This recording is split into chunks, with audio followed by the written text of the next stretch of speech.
भी आपको बहुत मुश्किल से मिलेगी। वैसे उनका बहुत सारे दर्शन हैं, मतलब सामाजिक है, आर्थिक है, राजनैतिक है, लेकिन एक हम किसी का बराबरी नहीं कर पाते हैं। कहते वो आदमी यार बहुत मनबड़ है, मनबड़ सब सुने होंगे, और इधर कहते हैं अरे यार मनहूस आदमी है। तो कोई मनबड़ कैसे हो जाता है, कोई मनहूस कैसे हो जाता है, इसी ये राम स्वरूप वर्मा का एक दर्शन है। मैं क्यों इस पर बोलूँगा।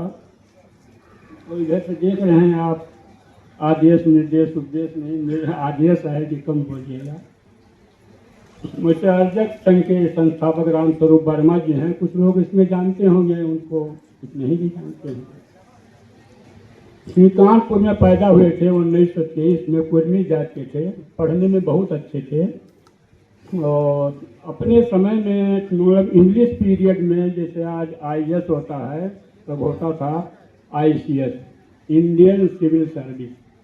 आज क्या है, वो अंग्रेजों के ज़माने में होता था भारतीय नागरिक सेवा, वो नागरिक सेवक होते थे। और आज भाई वो नागरिक सेवक नहीं है, क्या है, एडमिनिस्ट्रेटिव सर्विस है। आईएएस माने क्या है, इंडियन एडमिनिस्ट्रेटिव सर्विस, भारतीय प्रशासनिक सेवा। कहते अंग्रेजों की मेंटलिटी ठीक नहीं थी तो नागरिक सेवक को बनाया था सबसे उच्च पद पर। तो आज तो प्रशासनिक है ना, नागरिक सेवक तो है नहीं। फिलहाल उस बात छोड़िए।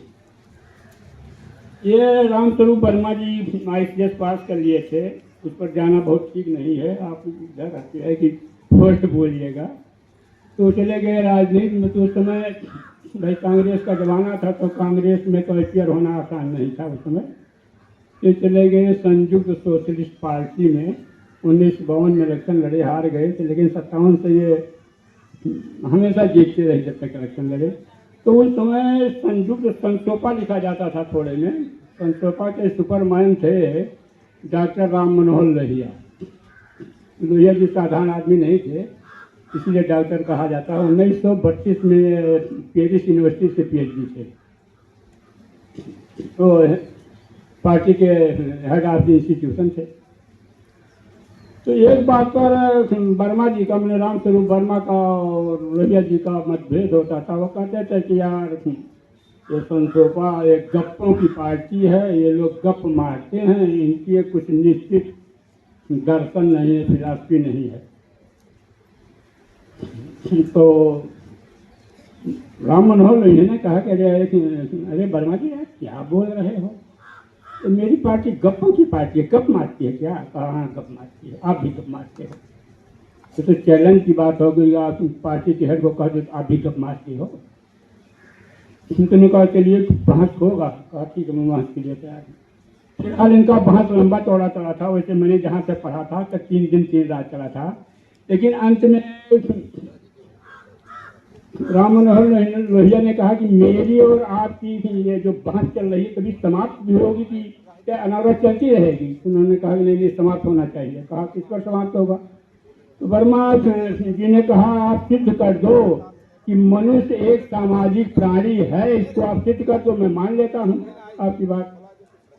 तो राम मनोहर लोहिया जी कहे कि यार इसमें कौन सी बात है, मनुष्य सामाजिक प्राणी है ही, उसमें कौन सी फट है? कहनो आप इसको सिद्ध कर दीजिए, अगर नहीं सिद्ध करते मैं सिद्ध करता हूँ, आप मान लो। उन्होंने कहा या आप ही सिद्ध करो, लेकिन मेरी आपकी बहस जो नी लंबी चौड़ी चल रही है कई दिनों से, बंद होनी चाहिए। तो वर्मा जी ने कहा कि शरीर के वैसे पार्ट तो आप बहुत सारे देखते हैं, नाक है, बाल है, पैर है, क्या है। इन वर्मा जी ने कहा इस शरीर के 2 पार्ट हैं, एक है तन और दूसरा है मन। यही मन की फिलॉसफी भी बताएंगे क्या। तो मन का, तन का भोजन तो सबको मिल जाता है, कुछ अच्छा मिल जाता है, कुछ थोड़ा खराबे मिल जाता है, किसी भाई बहुत अच्छा मिलता है, मतलब कुल मिला करके तन का भोजन तो मिल जाता है। लेकिन मन का भोजन वर्मा जी ने कहा वही यहाँ लिखा है, इज्जत, सबको इज्जत। मन के भोजन के लिए आपको इज्जत मिलना चाहिए, और आप केवल अपने से इज्जत नहीं दे सकते, आपको इज्जत पाने के लिए समाज की जरूरत है। आप हमको तो इज्जत दें, आप हमको दें। इस प्रकार से इज्जत पाने के लिए, और बिना इज्जत पाए मन का भोजन मिल नहीं सकता है। हम आप सुनिए, आज प्रेजेंट मैं 12 मार्च 1974 में प्राइमरी स्कूल में नियुक्त हुआ था। अब तो मैं जूनियर हाई स्कूल में हेडमास्टर था। मेरे रिटायरी के भी 10 वर्ष हो चुके हैं। तो वहाँ हम लोगों को मुंशी जी कहा जाता था। हमको कि मतलब भले टीचर हो गया है, कुर्मी जात का टीचर होगा, लेकिन इसका कहीं मनोबल न उठ जाए, इसलिए हमारे मनोबल को दबाने के लिए क्या कहा जाता था? मुंशी जी कहा जाता था। आप भी जाने अनजाने बड़े प्रेम से किसी को सम्मानित करते हो, क्या वो अगला भी आपको सम्मानित करता है, सम्मान देता है? यही फर्क है कि जिसको आप सम्मान दे रहे हो उसके मन का भोजन दे रहे हो। और वो तो भाई मोस्ट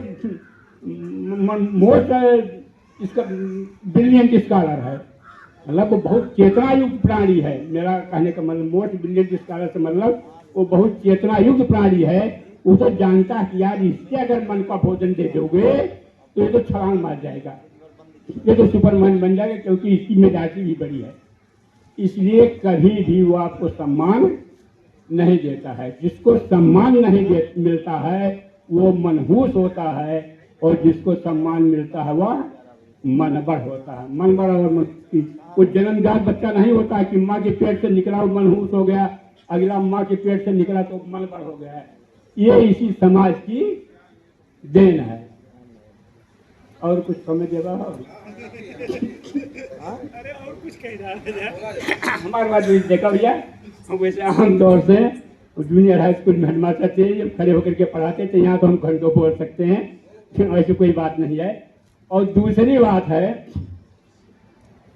तो आप यहाँ आए हो, समय खर्च किए हो, कम से कम इतना तो मान लो कि जो आपको सम्मान ना दे उसको सम्मान ना दीजिए। सम्मान देना साधारण चीज नहीं है। आपसे सम्मान पा करके अगला आदमी क्या हो जाता है?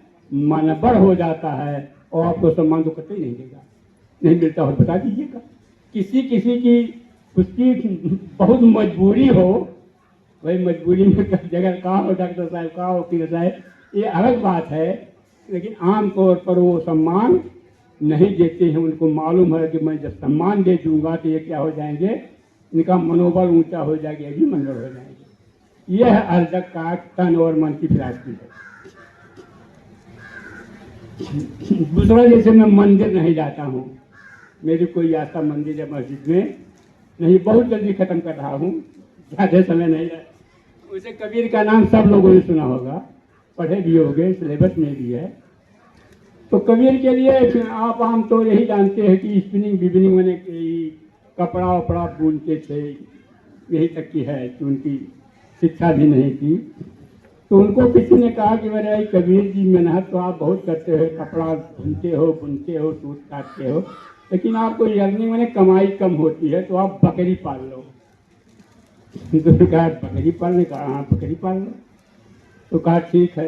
तो कुछ बकरी पाल लिए, लोगों ने सहयोग किया।